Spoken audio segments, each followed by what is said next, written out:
Crack-a-lackin' guys, this is the fluff that runs the stuff. H2 Fluff. Coming at you with my 2016-2017 NBA predictions. Now, this may be a 2 or 3 potter. Today I'll do the Western Conference, 1st through 8th, to see who will make it onto the playoffs, and then maybe later on tonight or tomorrow I'll do the Eastern Conference and then the playoffs as a whole. So without further ado, let's do this. And coming out, first place, I think most people see this coming, but as number 1 seed this year is going to be the Golden State Warriors. I mean, look at them. Look at them, people. Look at them. In all of their glory. I mean, they have a big 4, almost a Fab 5. I mean, you got the Splash Bros, and now the Splash Father, Ray Allen, but that's not the main reason why I think they're going to be number 1.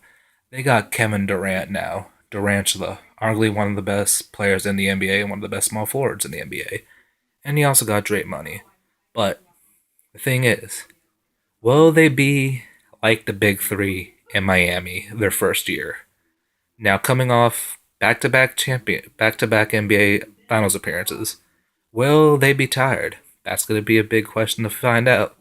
But we'll just have to see if, depending on how the chemistry is, if they get it right away, I think they'll have no problems. I mean, they blew out the Clippers a couple preseason games ago by at least 50 points. Now, if that's not saying anything, I don't know what is.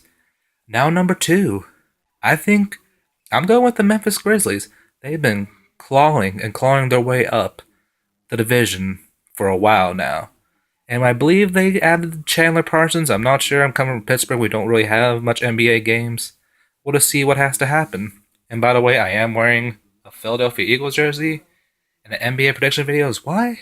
Because America. But going back to Memphis Grizzlies, with Mike Conley adding that huge contract, cementing him to be a lifetime Grizzly, I think this year is gonna be a good year for them. With all the main players coming back, they're gonna be big. Watch out! I think they're gonna take that number 2 slot. And number 3, surprisingly, I have the Portland Trailblazers.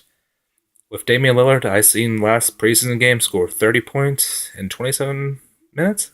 I say that's pretty impressive. I like what I saw out of him this year, but with CJ McCollum, I wasn't impressed. Even though it was a preseason game, I like what he did last year. If he can get anywhere near the stats he had last year, I think they'll be good. Pretty much Splash Bros 2.0 out the way I see him. And the number 4 team I have this year, no surprise, or it'll be a playoffs, is the San Antonio Spurs. Now, despite losing one of the best San Antonio Spurs players of all time to retirement, Tim Duncan, this team still has a lot of weapons. You got the veterans coming back with Ginobili and Tony Parker. Also, you added on a lot of depth at the power forward center with Pau Gasol. Plus, you got Kawhi Leonard, Danny Green, and LaMarcus Aldridge. This team, probably last year, we might see Tony Parker and Ginobili. It might be the last chance they will have a championship. So I expect them to go out, do their thing. Legendary Coach Popovich. I just botched there, sorry. But we'll just have to see what they do this year. I think they're going to have a big year like always.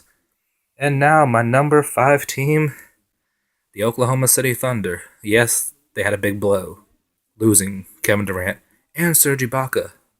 But they have Russell fucking Westbrook still. One of the best, if not the best, point guard in the NBA today. I mean, he can do it all pretty much, offense and defensively. He's probably one of the more complete players in the NBA. Plus, they added a nice depth with Victor Oladipo. It's going to be a nice connection. Alley-oop City, maybe? Repeat? Maybe? I think so. I think then plus, they got Ennis Cantor and Steven Adams. They're pretty good in the center spot. I think they'll do okay this year. Not going to be the dominant team, the 1, 2, 3, 4 team we've seen in previous years, but I think they'll still have that playoff team.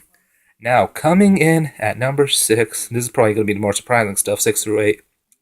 Number 6, the team that finally, after clawing their way, number 6, I have to give it to the Utah Jazz. Now, the reason is their team finally looks nice this year. I mean, they added George Hill, which added a little bit more depth to their point guard position. But the three main players, the reason why I have a number 6, Derek Favors, Rudy Gobert, who I think will solidify himself finally this year as an elite center in this league.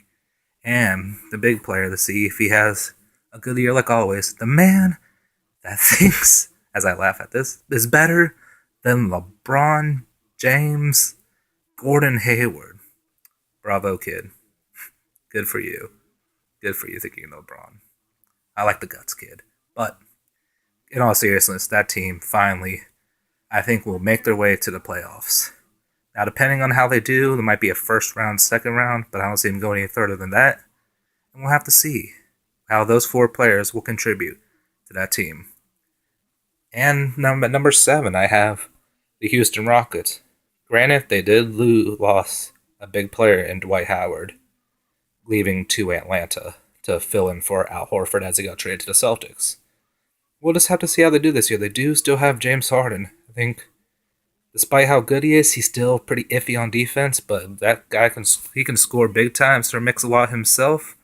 So we'll just have to see how that team does this year, with James Harden rallying around that team. Depending on how he does, will really make or break that season for the Houston Rockets. Now, coming in at number 8, my dark horse team, my pick to finally get together, is the Minnesota Timberwolves. That team is stacked with young talent. And I say, if this is the year to come out and have a huge party to do it, this is the year to do it. I mean, the talent, the young talent is amazing. They're sure they have the veterans like Ricky Rubio. I want to say he's elite point guard, but he's a decent point guard.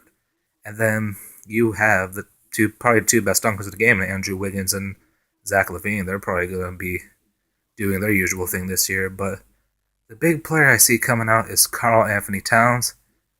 He's going to have another big year. I don't think he's going to go into that sophomore slump. As always, I think he's going to be a good player this year. He's honestly, surprisingly, my early MVP pick. So yeah, not LeBron, not Curry, not Durant, but Karl Anthony Towns is going to be my early MVP pick this year. But that is my Western Conference, 1st through 8. We'll see how it is. I can't wait for the season to start. And let me know what you guys think of what you guys think who's going to be making this year for the West. I'll probably coming out tomorrow with my Eastern Conference, and as well as the playoff picture and see how that goes. But as always, in my first video, so don't roast me too much. If you do, that's great. Smash that like button like y'all do with other videos. Show me some love, hopefully. And that'll be all for now. Thank you very much for listening, and we swishing out. Peace.